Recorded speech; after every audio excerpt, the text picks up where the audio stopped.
Jag är mållös. Människor vet inte vad dessa preparat gör eftersom de litar på sin psykiatriker. Inte bara det. Nyutkomna studier visar att deras preparat, såsom antidepressiva medel, inte botar störningar bättre än ett sockerpiller, en placebo.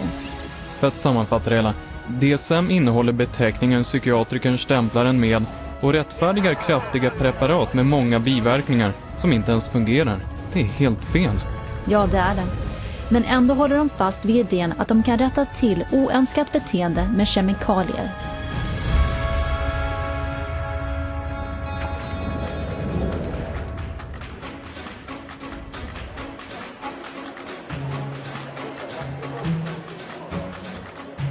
Det är klart att psykiatri tilltalar läkemedelsindustrin eftersom de nu kan marknadsföra och sälja preparat för varje störning i DSM.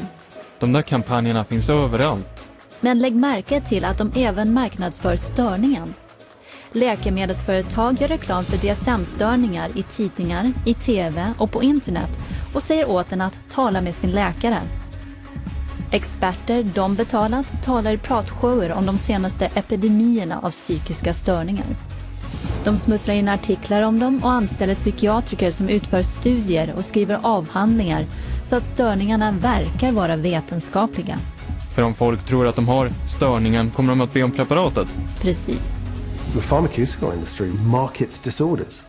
Because if you can market a disorder, then you've got something to sell your product to treat. So people suddenly come to think of things they previously didn't regard as a disease state as a disease.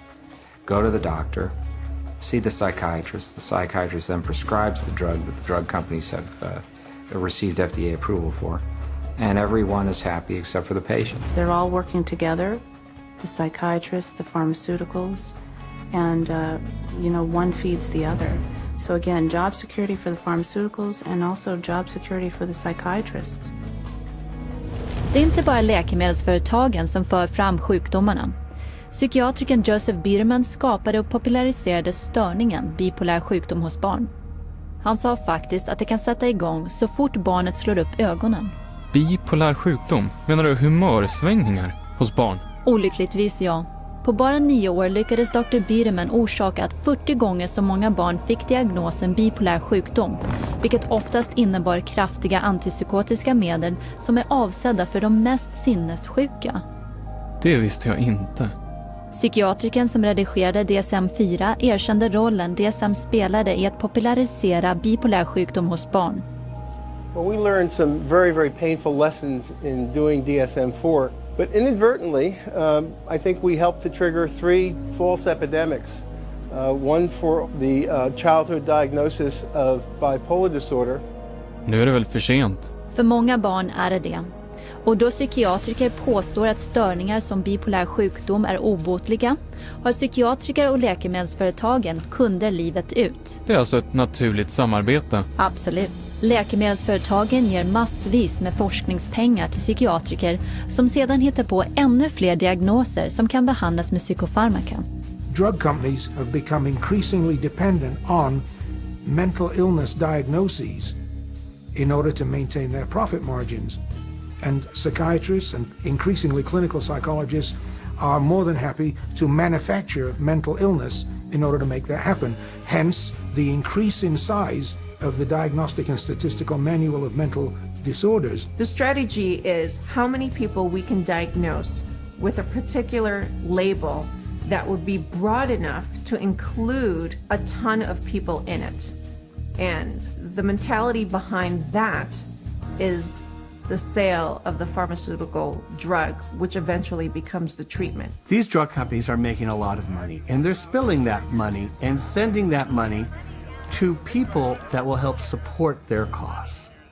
So it's not a surprise at all that they have infiltrated so many of the committees within the DSM and so much of our own medical education. Vänta ett tag. Har läkemedelsföretagen infiltrerat kommittéerna som beslutar om vilka störningar som ska tas med i nästa DSM? För DSM-4 hade 56% av kommittémedlemmarna personligen ekonomiska band till läkemedelsföretag. Just den industri som har mest att vinna på de ytterligare 115 diagnoser om psykisk sjukdom som röstades in.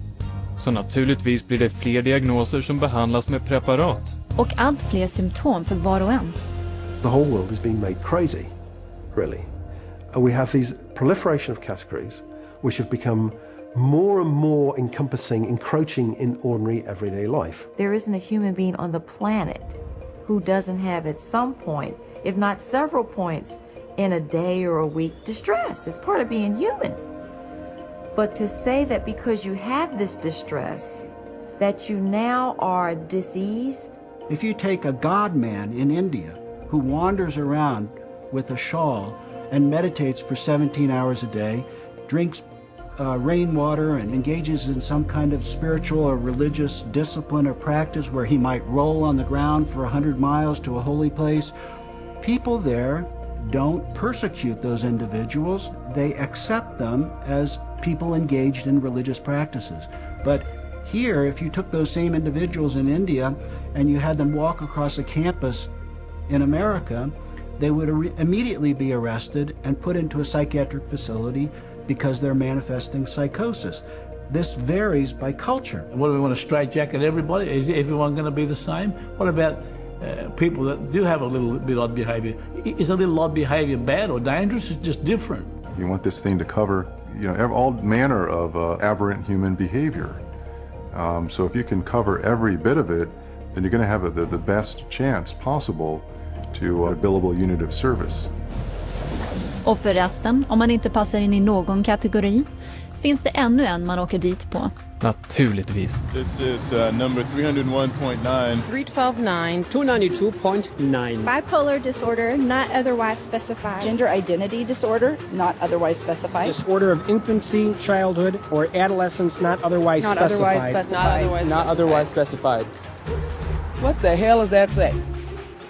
They don't know. It's kind of like a catch-all. It's the garbage can for the leftovers. There's even a box for people that don't fit in the other boxes. To me, it's insane. This is like rubbish to me. This is scary to me. This is hackery, quackery, dockery.